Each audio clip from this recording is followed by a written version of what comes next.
Good morning, ladies and gentlemen. Welcome to the final presentation of the Extraordinary Technology Conference 2017. This morning, we have the distinct honor to hear from one of our long-term prize presenters, Susan Price. She comes from a background in communications, cultural anthropology, and Tesla quantum research. Since 2007, she's been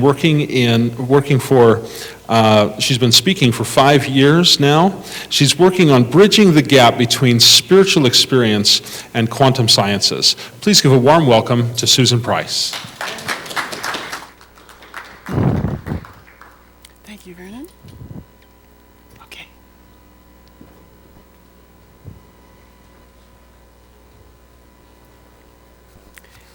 By the way, is there a light up here that I can see better on the podium? Forgot to ask. Excuse me, and I just want to say good morning to everybody. I'd like to be able to see a couple of my notes before I start, and as he's coming up to rescue that, I would just like to say this has been another one of those extraordinary technology conferences, and I'm very, very grateful and would like to acknowledge Steve Elswick, Terry Wolf, John Fiala, and the whole staff here. I think they've done an absolutely outstanding job. So let's give them a little hand.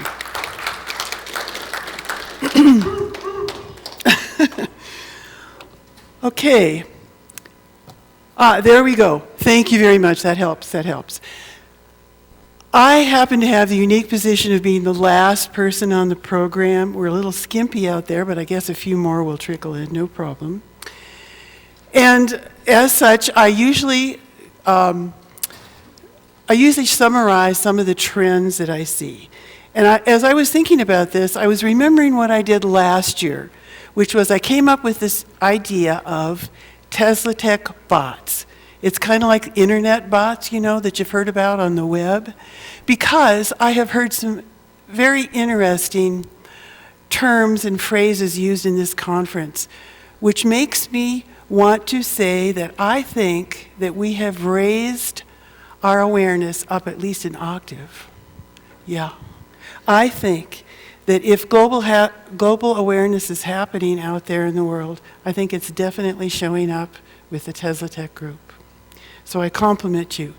Now, why am I saying this? Because I'm hearing some phrases such as consciousness, mind, intention to influence outcome. I'm hearing it with passion and enthusiasm. I'm hearing about, as I wander about the crowds and as I listen to the talks here, I'm hearing about big dreams and plans. I'm hearing about doing it together collectively because we're all connected. And I'm also hearing the planet's in trouble. We need to help it and do something the best that we can. So not to hold back anything or wait. I've heard some people say, forget about patents. Just get it out there for the rest of us. It's about service to others. And it's just about collectively doing what we can and sharing in service.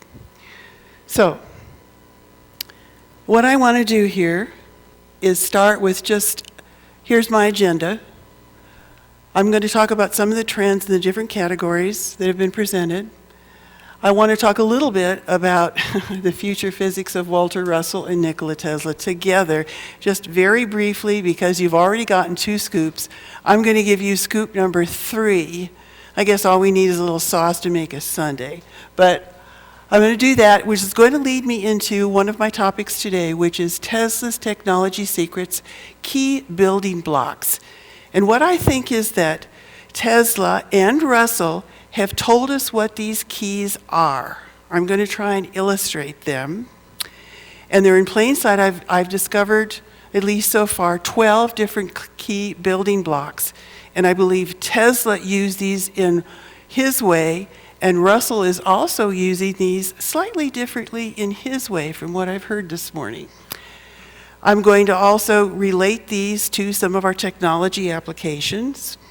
And then finally, what I want to do is kind of what my main mission in my studies have been for the last 10 years, because I got started in 2007 when I heard a very inspiring talk here at TeslaTech that prompted me to investigate the relationship between universal spirituality and the quantum world. How does it work? How do we get from nothingness, seemingly nothingness, into the somethingness of our world today? And I think I have discovered something about how this works, which I'm going to share with you through the key building blocks. But I also know that this is not only in the macroscopic sense, but in the microscopic. It's in us, in every single part of us. And I want to show you one of the key things that we can use as a tool, that is what we can do about the pineal gland, and that I'm saving for last. So let's get started. Whoops. Okay, I have been surprised to see so many topics being discussed here, so many presentations on the subject of health. We're continuing to explore everything about human biology and its relationship to Tesla's concepts of resonance using light or acoustic wave properties. We've got some new terminology now. We've got bioscalar technology. We've got biophotonics, bioelectromagnetics. I think that one's been out there. And look at all these different topics that we have been exploring here. That's quite a few.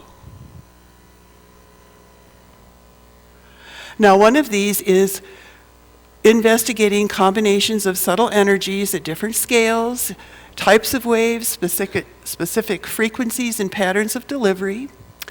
We're looking at plasma gas technology, scalar energy together that can change the morphogenic energy fields of a single cell, and specific frequencies delivered by square waves and microcurrents in specific sequences of channeled pairs, which is what I believe Carolyn McMakin was talking about over here. Very interesting. So, whoops, what just happened? John?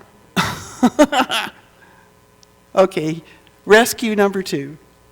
I hit the wrong button, right?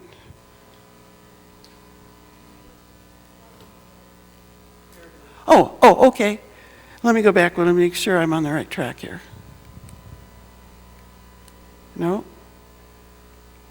It's not moving. Well, okay, let's just talk about this. It's not moving. We're also seeing how the continued importance of water as a conveyor of communications. And Glenn Rain has given us an excellent talk on this. And now we have another new term, informative medicine. It's all about the transfer of information between biomolecules with water as the medium. We live on a water planet. We're water bodies. Water is all important as a conveyor. What happened to where'd she go? Pardon me? Oh, it's the batteries? Oh, I see, okay. This, by the way, is a depiction of a water molecule in cymatics. If you were to vibrate this is what it actually looks like. Are you coming?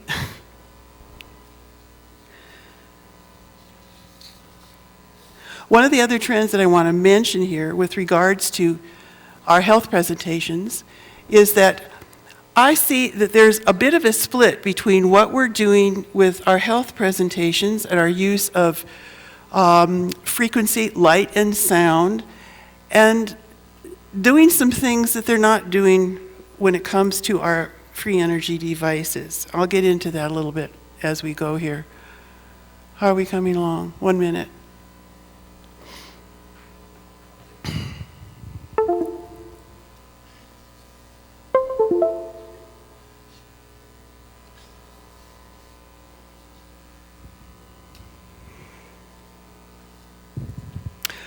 I can just say, I did want to mention about the really interesting talk that was given by Suchinta Abharatna. I hope I pronounced that right. She gave a talk on the torus mandala visualization, which I thought was so very cool, using the torus as a meditative technique. Thank you. Okay, we're all set now? Let me go back. There we go. And this torus and vortex forms are very important in emitting healing frequencies. And, it's always a hazard when I'm trying to summarize what I think people are going to talk about from their abstracts, because I have to get this together beforehand. There's always the danger they're going to talk about something different. So I really miscalculated on this one. But I think I also hit it on the mark with regards to these mandalas, whether it's the torus form and how you're using it or what. But many religions and paths, spiritual paths, use these mandalas here. And it's coming through the retina, and it's making an impression upon the brain and the inner spiritual eye here. So these have an effect as well. So what I'm saying is the torus and the vortex form transmit energy visually to the brain with geometric mandalas and mantras. So I think these are very important too. And then, of course, I've already talked about this one. What can I say about water? It's just absolutely essential. We've also heard from the folks doing HHO technology, water for fuel, water for health applications. I can tell you personally, I've been drinking this kind of water and I really can feel the effects of it. I think it has places to go. So there's that. I was also impressed by the idea here, and I think it's worth saying, we're all wanting to create something new and exciting, but maybe beyond the technology we have today, but I still think there's a very meaningful place in the transitional area where we can actually create some bridging kinds of technologies with what we currently have, and that continues to be a very good idea. We've got several people down here doing that sort of thing. I thought it was very exciting to learn about Bill Alec's work, where he is using the negative force for work, and he's using complex hyperspace, which he has discovered. I guess you could call that 4D space, in getting some really outstanding results. This I totally miscalculated on Bob Boyce.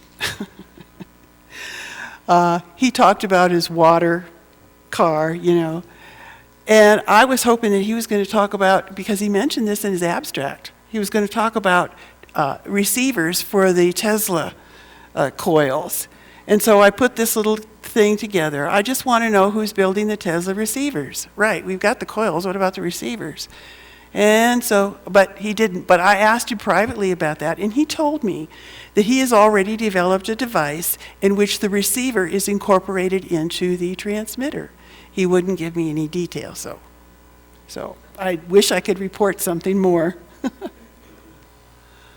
Okay, all over the place, we are challenging the concepts of the standard scientific paradigm, refining the laws of thermodynamics, questioning relativity theory, the speed of light,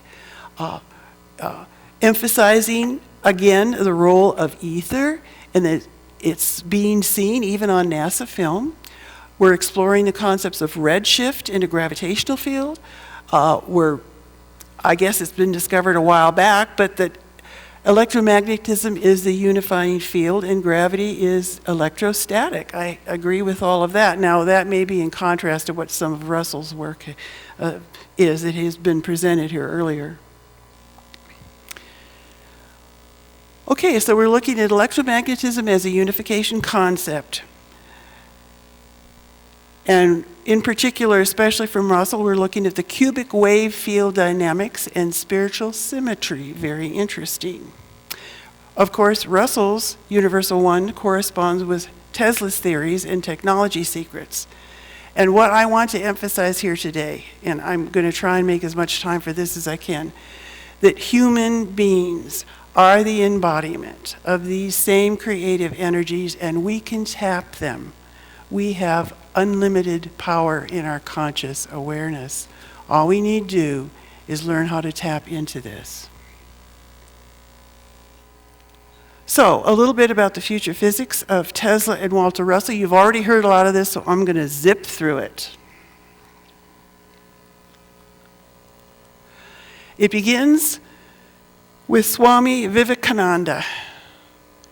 He was the spiritual leader of Vedanta and yoga in India, and he wanted to introduce Western or Eastern philosophy to the West. He thought that the Hindu cosmology and modern science were in perfect union. And so he came to the United States at the 1893 Chicago World's Fair at the World Parliament of Religions because he wanted to get this concept across to some of the leading scientific figures of the day, including Lord Kelvin, Nikola Tesla, and Walter Russell. And he did meet them. He was here for a 3-year period, and he did meet with them. And here the three of them are. Now, as far as Russell's concerned, just a quick one-slide summary here.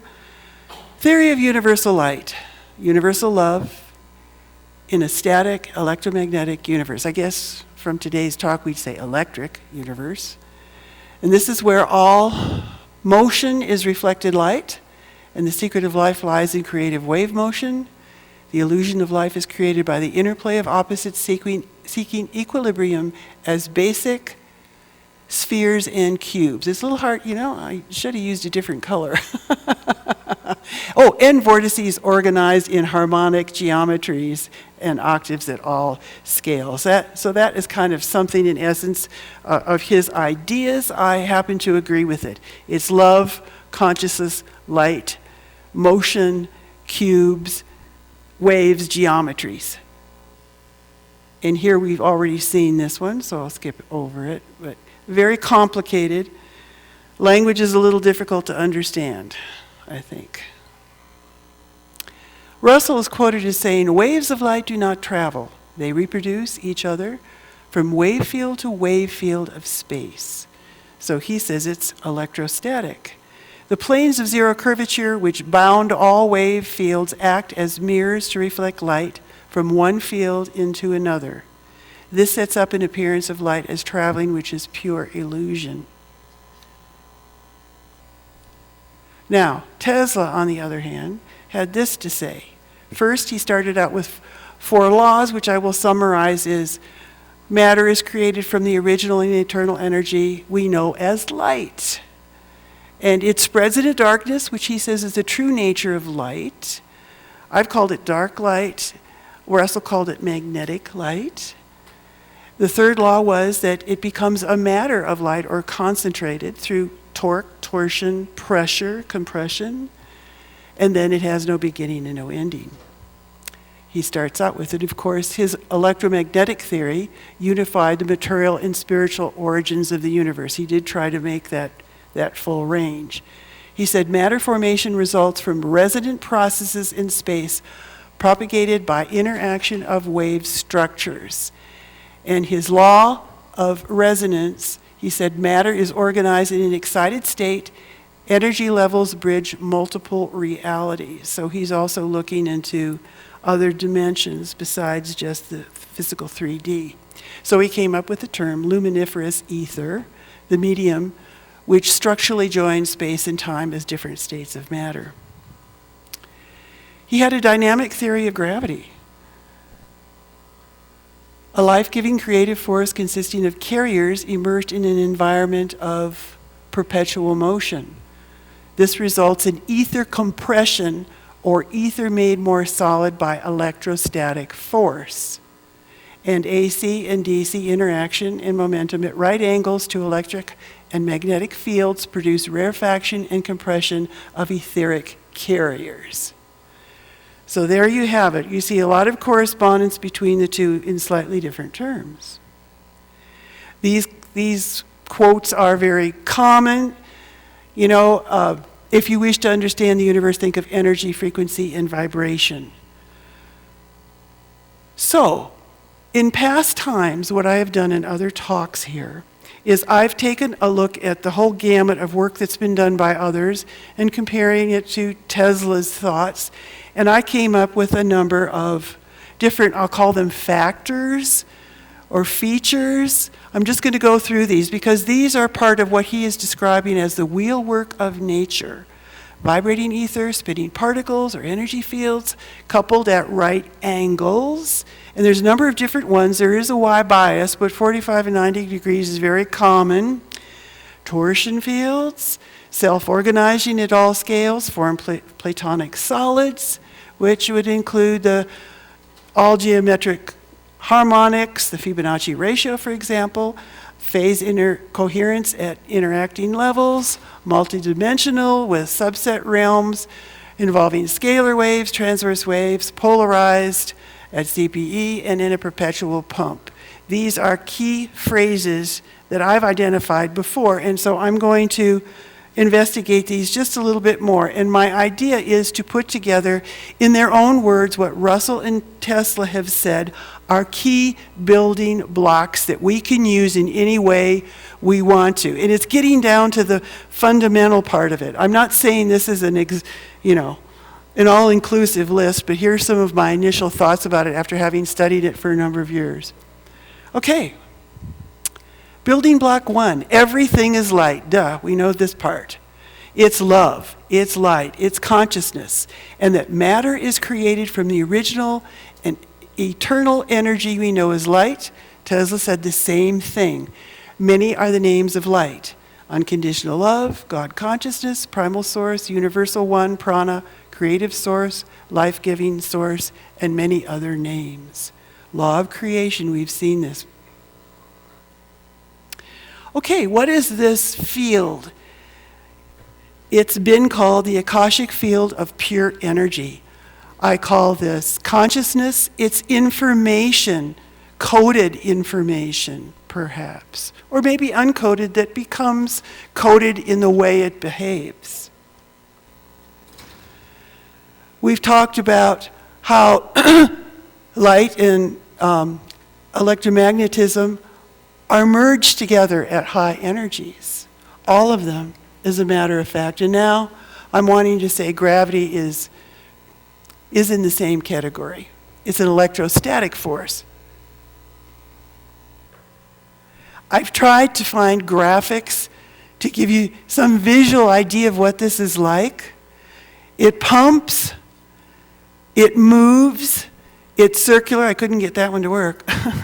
Dark magnetic light. If they were all going at once, we'd really get dizzy. And how I see it is this. Now, Russell called it magnetic light. I call it dark light. That's how I learned it. It starts with dark light. This isn't well known, but this is what I've learned. Dark light interacts with dark matter that was already there, maybe from a previous cycle. And at the walls of this is created dark energy.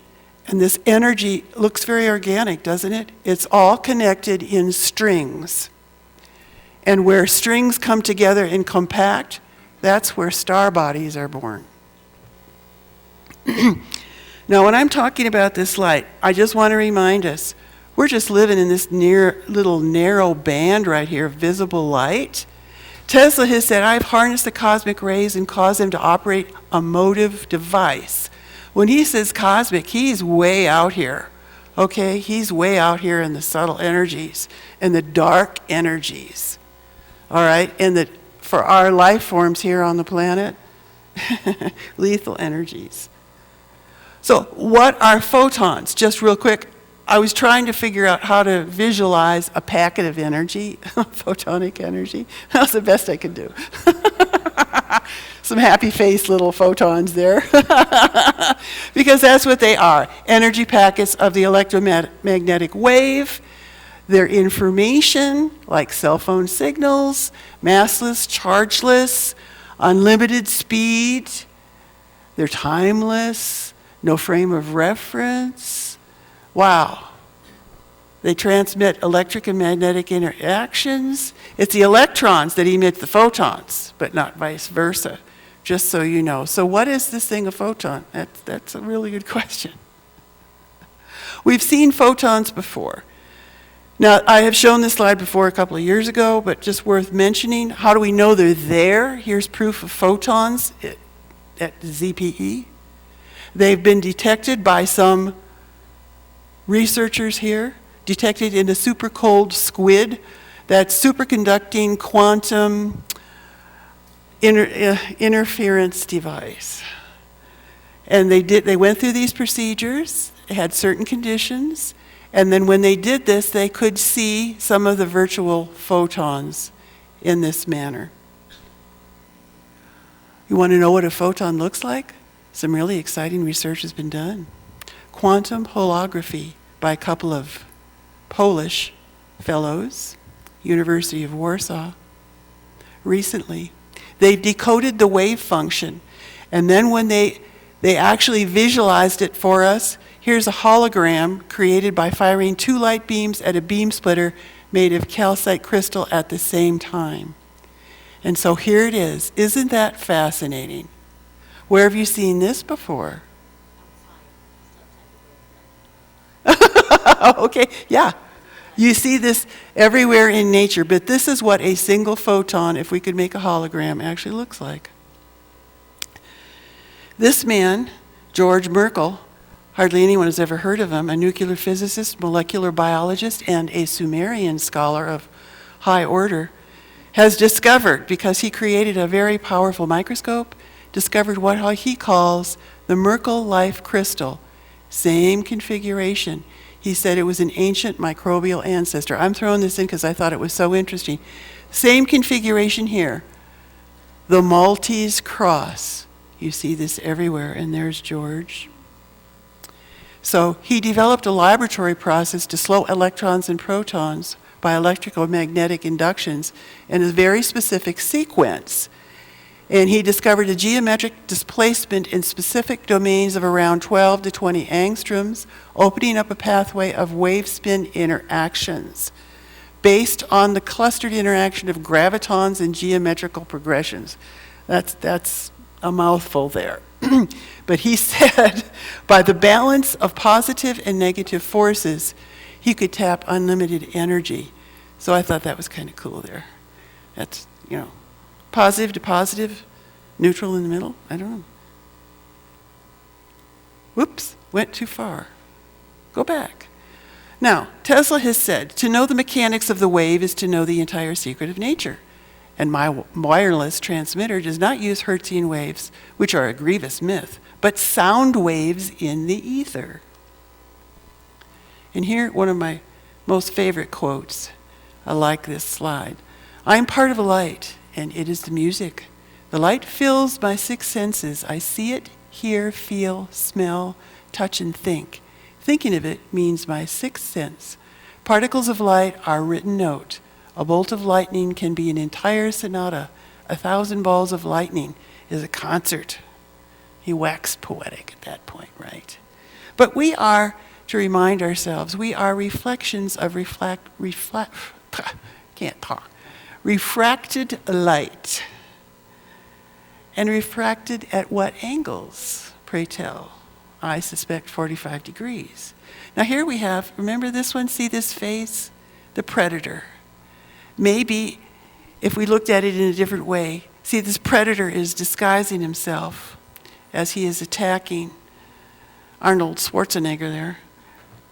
He is disguising himself by emitting his light, his internal light at an angle, I think. Maybe that's how he was doing it.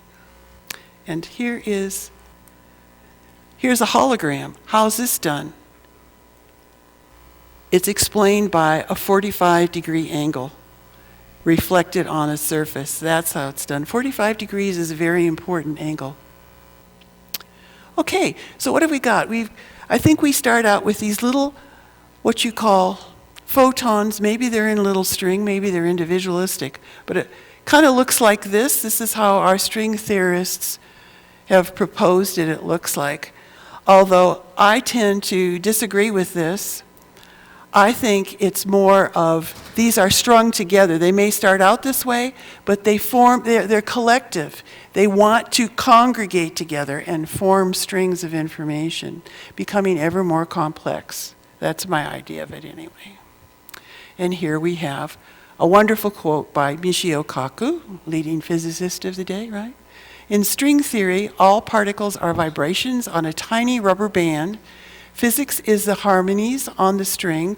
Chemistry is the melodies we play on vibrating strings. The universe is a symphony of strings, and the mind of God is cosmic music resonating in 11-dimensional hyperspace. Wow. Now, from Russell, we've heard this. In the wave lies the secret of creation. That's been said here this morning. All motion is curved and all curvature is spiral. Another important point. The perfection of rhythm, balance, perfection of rhythm, everything in nature is expressed by rhythmic waves of light. Another Russell quote. And so, building block number 3, curved motion, rhythmic waves of light. Here we have in light and in sound. And building block 4, polarized charges seeking equilibrium. Okay. Russell says, we must learn that the electric universe of motion is divided into wave cycles, which are equally divided into opposite expressions. The keystone of the entire structure of the spiritual and physical universe is rhythmic, balanced interchange between all opposites. There we have it, another building block. Building block 5, spinning, spiraling photons. Photons communicate information via signaling streams of energetic electric matter. All energetic matter is swirling phase transformations of photon loops, or waves, strings, ropes, filaments, whatever you want to call them. Photon waves have 2 opposing properties, energetic and magnetic, constantly pushing and pulling endlessly. Now, I think Russell probably disagreed with that if I've understood this morning's talk, but I'll go with this for now, because what we have is two opposites here. And I love these little drawings by Chaim Tijman. He's an MD in Israel, I believe. And it starts out kind of chaotic here, and then we've got these kind of waves doing this, and we've got these waves at an angle doing this, horizontal and vertical. And they come together and become transversal loops, right? Okay, here they are together, and they're becoming, these little drawings help us see how they're starting to interact like this. They're coming together collectively, and each one of these is forming a loop, like a Mobius strip, of magnetic and electric, which becomes what? Well, some people, by the way, want to call this ropes, which I suppose you could. These are the cyclical rhythms here of the photonic light. And some of them are also reflecting. Isn't it interesting to think that if life really is a hologram and we're just, they're just moving reflections of photons in form, but we see this with our limited vision. It's a fascinating idea to grasp. Whoops. Okay, now another part of this, I'm not saying this is sequential or linear, I'm saying that these are some components that come together. Okay, another building block, vortices of centrifugal and centrifugal forces. This is a Walter Russell drawing here. So he's already said it well, left-handed and right-handed. Okay, so these things are moving. Okay, and what do they eventually become? Electronic system. They're moving like this, they're coming together like this. Here's the middle. Okay, they're forming like this. These motions, these spiraling cyclical waves. They're becoming first a string like this. It looks like this. And then they're becoming the spiral. This is the work of Vladimir Ginsburg, who his thoughts were a unified spiral nature of the universe here. This is part of it, and he called his idea here the helicola. Another version here, Birkeland currents, common. Here's a slice of it.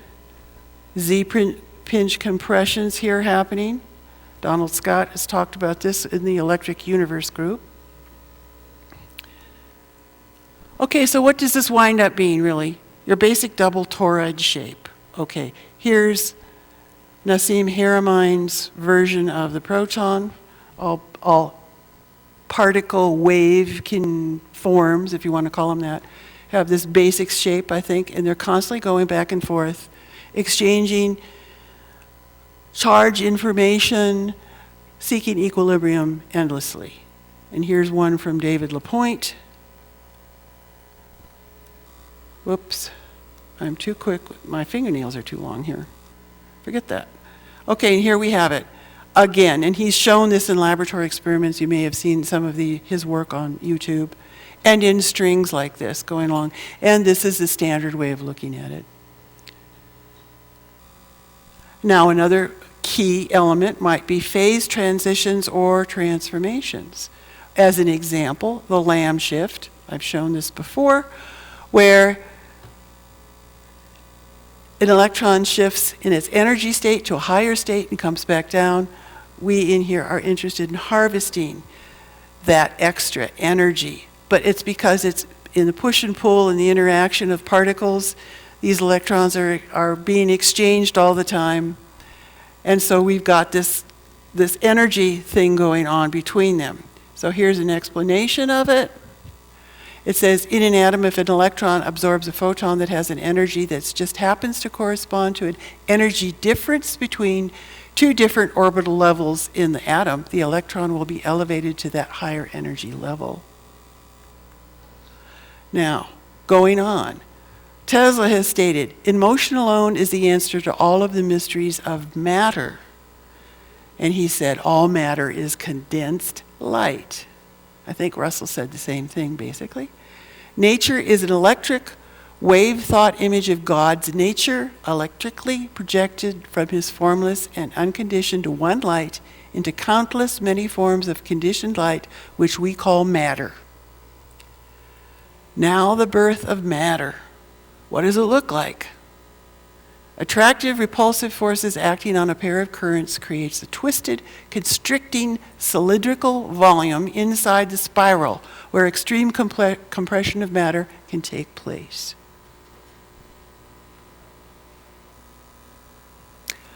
There are experiments now going on to make light into matter. I've shown this before, just a quick review. The scientists were trying to validate the interchangeability of light and mass, stemming from an earlier theory by Brett and Wheeler in 1934. And so they tried to collide some protons together using high-powered lasers and the like and see what they could find. I don't know how successful they were. Actually, I think they probably weren't at that point. But this has gone on. We now have light into matter and antimatter by some other folks, some Russians at the Institute of Applied Physics at the Russian Academy of Sciences. They've announced a new type of matter. Okay? They say the vacuum quantum foam is filled with virtual particles, and when high-energy photons are passed through it, they lose enough radiation to decay into gamma rays and electron-positron pairs. Accelerated with a laser field, a QED cascade produces a high-energy, what does that say? Electron-positron photon plasma. Aha! Some more plasma. Last year I told you there were 237 kinds of plasma that have been discovered and counting. Here we have some more. So this is kind of interesting research. People are playing with light and creating forms of plasma, one of the interim states before we hit matter. Okay, now we've also come up with photonic molecules, another kind of matter. Here another couple of guys from MIT and Harvard firing photons into an ultra-cold cloud of rubidium atoms, and these photons evidently become mechanically entangled. They stick together like molecules as their interactions are mediated by the atoms. Some very interesting research going on. I've shown this before, just to review. So we've got the whole gamut. We've got universal consciousness, love, light, and sound, I guess, waves. Thought waves in our minds, consciousness in motion, becoming beams, light, plasma, gas, liquid, solid, and some other forms that they're finding at near zero state of matter. So what happens now? The building block number 10, strings, plasma filaments that are throughout the cosmos, throughout our bodies, and we are connected to all of us. It is organic. I have been talking about qualar physics for a couple of years here, which I have defined as the movement of strings, that is the medians of the universe, meridians of galaxies, planetary systems, humans, animals, plants, and insect life, how the strings are interconnected through interdimensional understanding and subdivisions. So that's been my thing, to connect up some of the ancient teachings with what we're doing today to understand it better. Okay, going on. Russell says, the cube and sphere are sole working tools of creation. Okay, I'll buy that. If only you knew the magnificence of 3, 6, 9, then you would have the key to the universe, Tesla. And both men were highly interested in these geometries, okay? Both of them. And it's kind of a big key. Can't get into it too much, but building block 11, geometries, the language of light and sound, harmonic codes. They're the blueprints that drive our structured world. There's symmetry at all scales. Angular momentum creates circles, squares, and cubes. The Platonic solids, Merkaba, Metatron's cube, flower of life template. The phi is an energy transmitter. The circle sphere contains the energy, and the spinning vortexes circulate it. I also want to say that nature is not entirely symmetrical. I object to the idea of a fractal universe to a degree, because there is not only coherence but randomness in the way this spirals, and it creates differentials which give us a never-ending new forms. Fun. Otherwise, we'd all look alike. Everything would be all the same, right? Okay. Differentials co-create spin and pattern. And here we have the famous Fibonacci ratio. Have you heard about the amplituhedron, where they have looked at the scattering amplitudes of particle interactions, and look how geometric it is. This represents an 8-gluon particle interaction. Physicists at Princeton and Caltech have been doing this kind of work. That was in the news not too long ago. I want to show you real quick. A spiraling circle, a soliton, in a swimming pool. And what it does, this spinning creates form. Counter-rotational twin wave vortices overlap in a pool of water. A central vortex is separated off from the outer rim, showing a larger differential to allow the shapes to evolve. You see what's happening there? Bright clockwise radiation. What does that say? I can't read it. Shimmers, okay, shimmers throughout the area, while counterclockwise dark radial lines pull it inwards. And it starts making shapes. Look at this. It starts creating a toroid. Wow. And then it's a double toroid. And it becomes a six-sided double-layered hexagon. And see, here's first layer, second layer, and on the many geometries are born here. We could study that, but just to give you a general idea, this spinning of clockwise and counterclockwise is creating this. And so now we have, in these looking at these building blocks, some examples. And let me see how I'm doing on time. Okay, I need to speed up.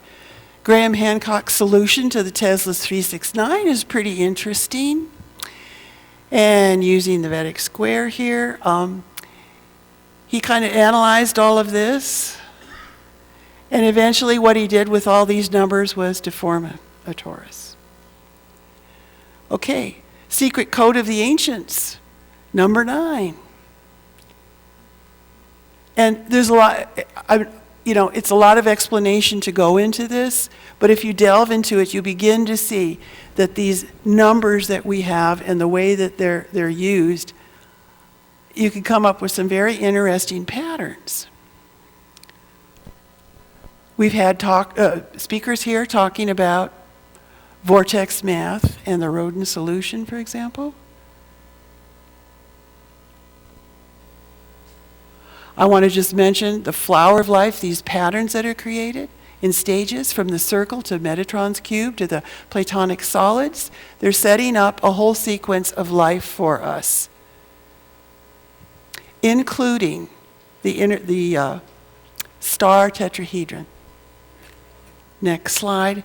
There it is right there. Some people will say that this formation is actually the individual spirit soul residing within us. This is the vehicle by which we can connect up to the entire universe. Another, I guess my last little key that I wanted to mention today, self-organizing lattices. So these forms, they come together and they congregate and they form into geometric shapes themselves. And one of these researchers, Rod Johnson, he is responsible for this idea here, and he's done a lot of work with it. These forms create a matrix of nested Platonic solids. And these nested Platonic solids go on to be creating more and more complex forms. So there you have some of the key building blocks. How can we use these? And here, by the way, are some configurations of the elements of the periodic table. I believe, let's see, I believe this one, AU, this is gold right here. All of these elements have visual shapes, and they also have resonant coding. You can go to a website online, and you can actually listen to the sound of these elements. And they're all different. It's fascinating. And these sounds, in semantics, you can take that sound and you can see what the configuration would be on a flat plate, and they would be these configurations. So, in summary, these forces, I'm calling them electromagnetic forces. These are the building blocks, some of which I've identified. I'm sure there's some others we could think of, but this is my first run on it. Light is consciousness, pumping perpetual sound waves in rhythmic curved motion at angular momentum, with polarized charges seeking equilibrium endlessly, spiraling photons, the light, creating vortices of centripetal and centrifugal force, forming a basic double torus, undergoing at some point phase transitions or transformations or maybe even transmutations. We're creating through pressure and compression creation of matter, forming into plasma filaments, which then form into geometries and self-generating lattices. There is definitely an intelligent design to the cosmos. Then I'm going to look, they're not telling me yet, I have 5 minutes. I've been looking at different technology applications of light and sound. I just want to point this out. I came across one by David Wilcock in his book, Ascension Mysteries, where he's talking about a propulsion system where they have a particle emitter that first shoots out a particle going 3/4 the speed of light, then a trillionth of a second later it shoots out another particle at light speed, and the faster particle bounces off the slower particle like a billiard ball and shoots back to the ship, striking it on the side of the disk. This happens trillions of times per second, and each time the light speed particles hit the ship, they create thrust, and on it goes. Very interesting use. Are we there yet? Can we do these photonic particles of light? Okay, actually, this saucer is probably not using that propulsion system, but I happen to like the graphics, so whatever, okay.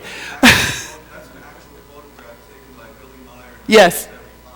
Yes, thank you. You're right, I didn't mention that. Okay, Bill Alex over unity with negative work fields in fourth dimensional complex hyperspace. Wow, that was really cool. Let me go on. We have the Magnavex research project, 4D EM physics of cyclical wave motion instead of linear reaction. We have all that to take a look at.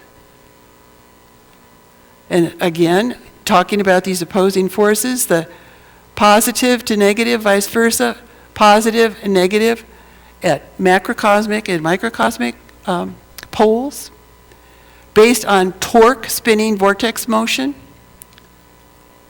giving rise to geometric designs of nature. See how it fits together.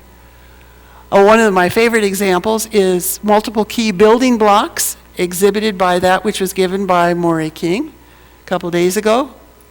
They're using EM pulsing, creating cavitation, phase transitions to create ball lightning plasmoids, spiral vortexing here, a Jenkins miniature Tesla coil spark plug. Yay!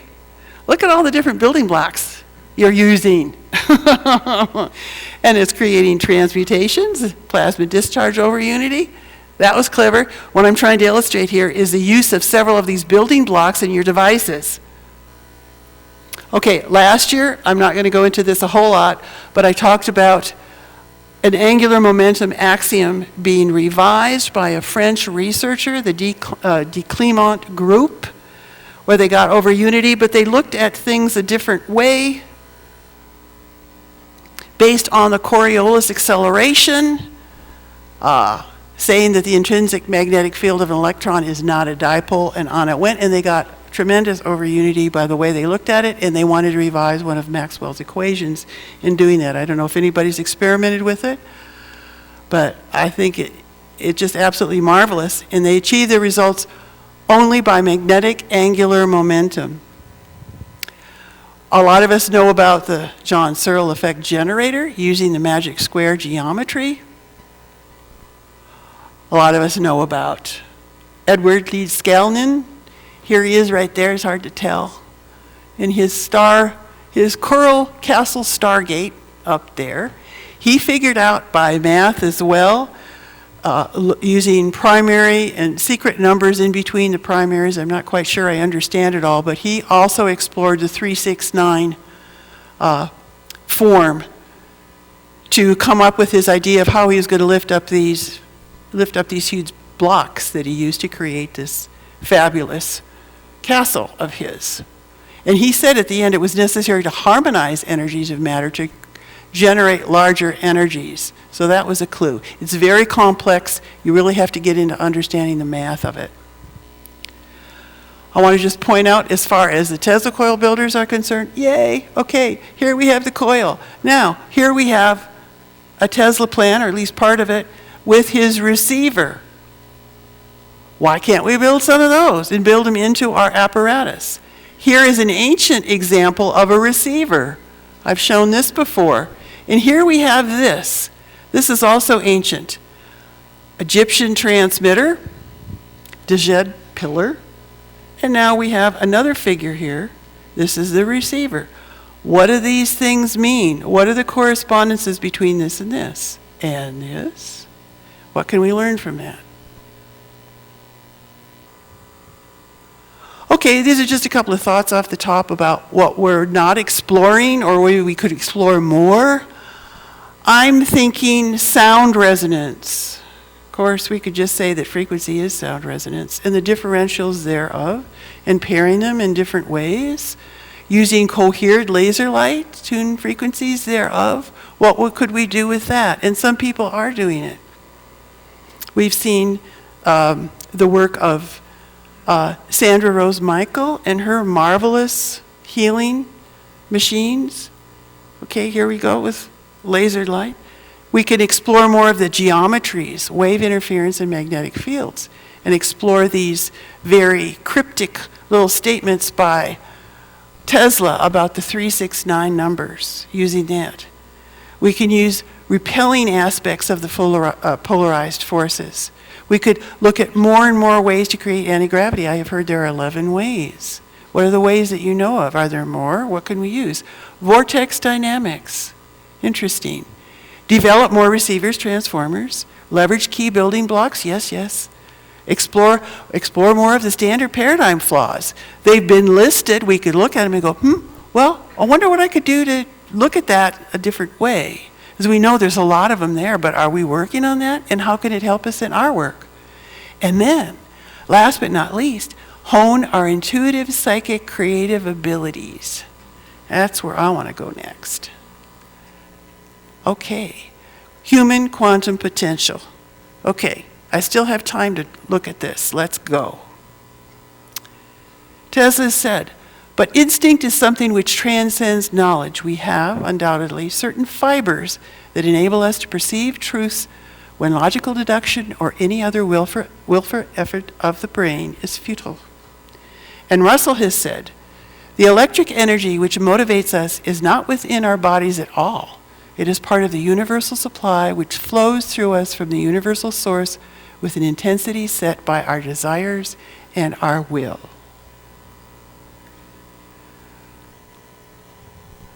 Everything is connected by this love, consciousness, light and sound energy, including us. I've already told you, dark light pumps, or magnetic light, pumps universal energy via strings and meridians throughout the universe, including to us.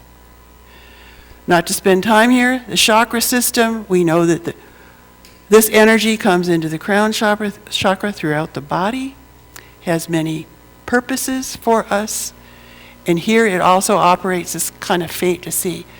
But there are gates and meridians where this energy is distributed. Hopefully, if we are in good physical condition, it is flowing flawlessly.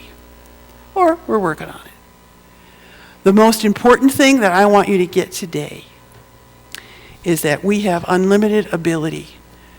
We are a species that's been manipulated and suppressed. And it's time that we understood how that is happening to us and what we can do to change it. I think it's already changing, but I think that we can enhance it. And that is taking a look at the pineal gland. It's your crystal transducer in the middle of your brain. And some people think it's a vortex of energy. If you look at it bigger, it's a torus, as is the whole body. Tesla has said, my brain is only a receiver. In the universe, there is a core from which we obtain knowledge, strength, and inspiration. How are we going to get there? You know, the pineal gland is a teeny tiny little crystalline thing inside the brain. It's the third eye, okay? It's been called the pine cone. This is a depiction at the Vatican of the pineal gland. Why is it there? They know all about it. Here's on a scepter, etc. Here's the pine cone shape. Here's the 528 hertz configuration. Here's the crown chakra configuration. And here's more information. A crop circle. What are they trying to tell us? It's all about the secret of the pineal gland in the human. This is your sleeping giant. This is your point of contact with the divine mind. This, of course, is the eye of Horus, the spiritual eye identified by the Egyptians. And today, this may be a bit distorted, but it is the same thing. They are referring to the pineal gland in the brain. It operates as a complex crystalline computer, and its activation leads to higher realms of conscious awareness. Why? Because it's a receiver. Okay. Listen to this. As the master control center in the brain, the pituitary gland, which is down here, is the negative contact point. It acts as a receiver, enabling information to be passed to the cerebrum.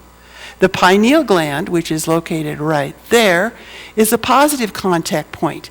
It acts as a neuroendocrine transducer, transmitting information as signals via the hypothalamus gland to direct the pituitary. Let's go on with this. So here we have it. Here's the pituitary, and here's the pineal, and it's communicating with these other parts of the brain through the corpus callosum, which is in the center of your brain, with the two halves of your cerebrum here, okay? They need to vibrate in unison, which can be achieved by meditation and relaxation.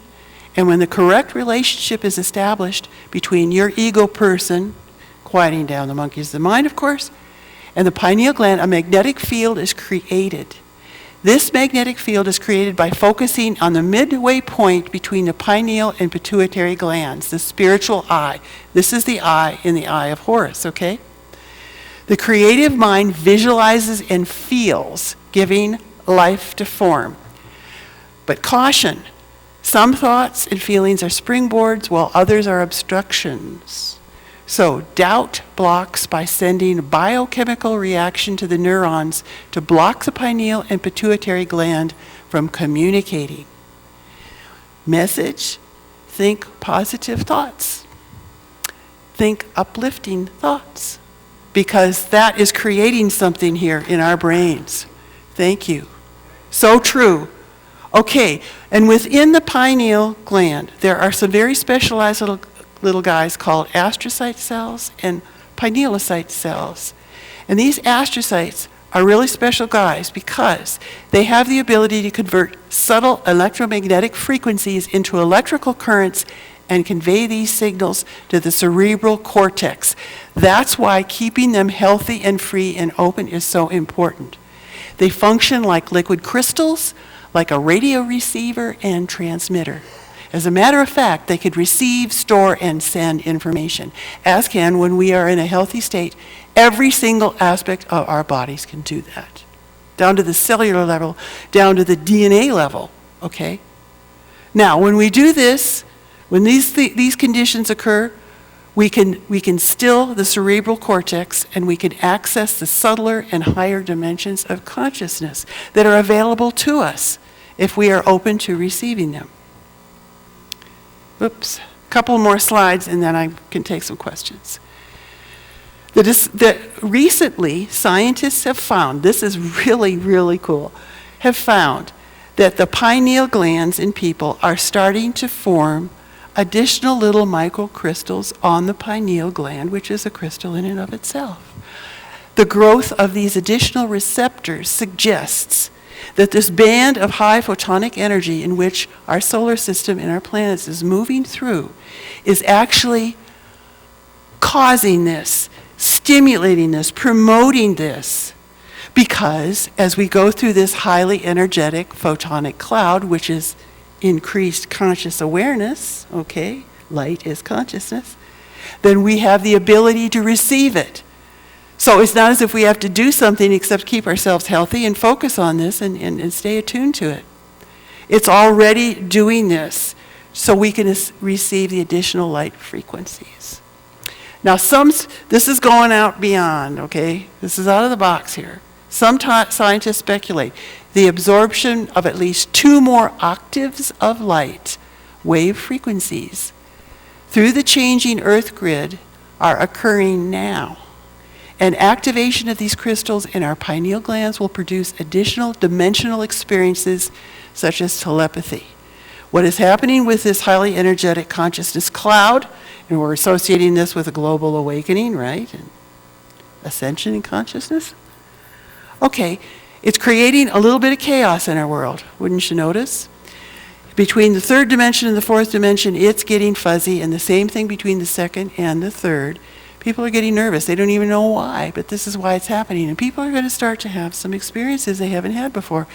Is this true for you? Only you can tell. So anyway, these people, and here are the references to the people doing this. And they actually did this work in 1999. Do you believe that? But I found this.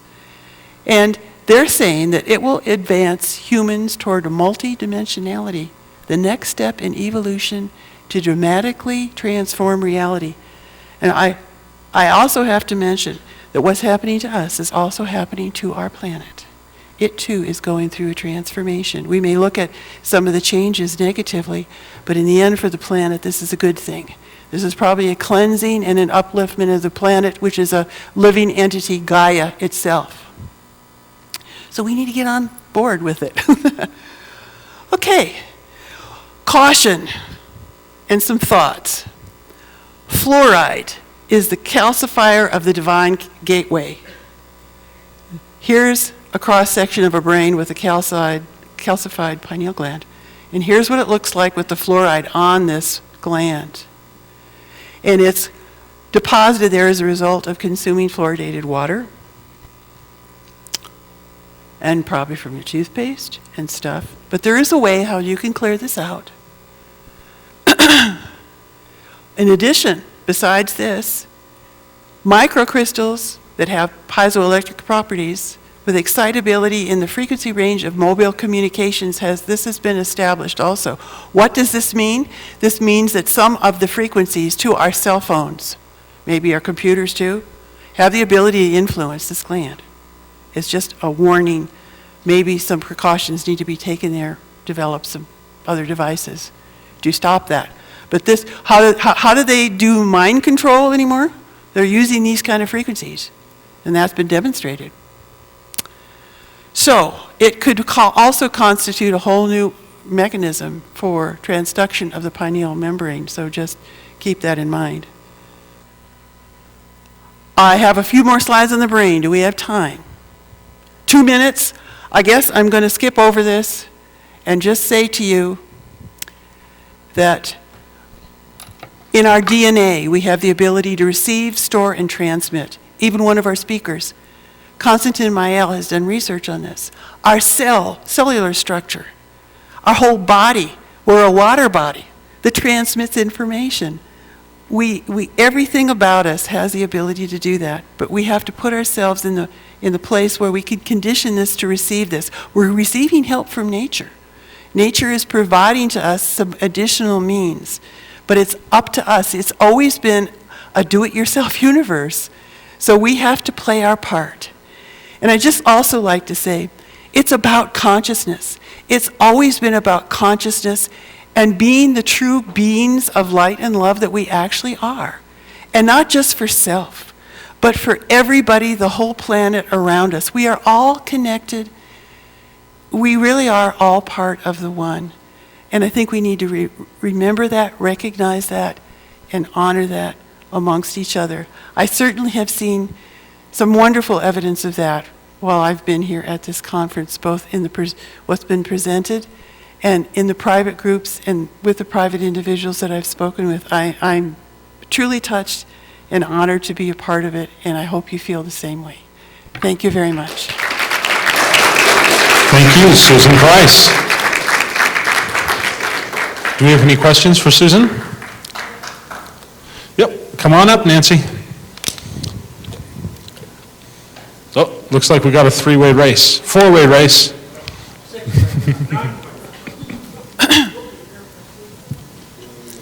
Yeah, I've been a major opponent of fluoride most of my life since my grandma's friend, when I was a kid, introduced me to it. But did you hear about the new methods for getting rid of fluoridation, decrystallizing the pituitary quickly? Are you? I'm aware. I did get that last part. What really fast, simple, cheap, and safe methods there are for decrystallizing the pituitary fast? Okay, is this a company? I didn't hear that part. Is this Do you a know, are you aware of the fast methods of decrystallizing? Yes, I'll give you one real quick if it gets on tape. This is what I've learned from my spiritual teacher. Take red pepper seeds. You can buy these in a jar in the store. Take 8 of them. I'm going to give you a number. Crush them a little bit in a mortar pestle. You don't have to. Put it in a glass. Cover the seeds just enough with apple cider vinegar. Let it steep a while. I do mine half a day. Just make sure. And then I pour in good water, not your sink water or anything like that, but not distilled, but just good, pure water.